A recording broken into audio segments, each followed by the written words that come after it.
America Iran के दरमियान अब मुआहदे के बाद आलमी मार्केट में तेल की कीमतों में नुमाया कमी रिकॉर्ड की गई है। अब पाकिस्तानी अवाम ये मुतालबा कर रहे हैं कि हुकूमत जिस स्पीड से पेट्रोल कीमतें बढ़ाती है उसी स्पीड से ज़रा कम भी कर दे। ये मुआहदा हो गया है, अमेरिका और ईरान का मुआहदा हो गया, तो इनको चाहिए पेट्रोल सस्ता करें ताकि हर गरीब आदमी के लिए सहूलत और आसानी पैदा हो। जब आलमी मार्केट में कम हो रहा है तो यहाँ भी थोड़ा रिलीफ मिलना चाहिए। पेट्रोल वही पुराना रेट आना चाहिए, 300 के करीब आ जाए तो फिर भी सही है, बेहतर है। कम से कम 250 रुपये तो होना चाहिए, 200-250 रुपये।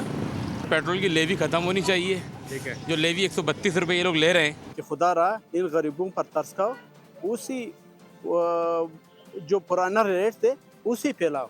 आलमी मंडी में जिस तरह से फी बैरल पेट्रोल की कीमतों में कमी हुई है तो पाकिस्तान को भी सबसे पहले ये इकदाम उठाना चाहिए। उम्मीद तो ये है कि पहली वाली पोजीशन पर ही आना चाहिए जिस पोजीशन में ये पहले था, लेकिन शर्त ये है कि अल्लाह करे इनका मामला जो है वो हल हो जाए। जितना इन्होंने आवाम से लिया है उसमें सब्सिडी में कम से कम ये 200 रुपये पर लीटर आराम से जाना चाहिए, बल्कि 200 से भी नीचे।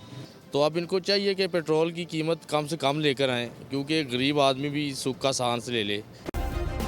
सब्सक्राइब करें और बेल दबाएं ताकि कोई खबर रह न जाए।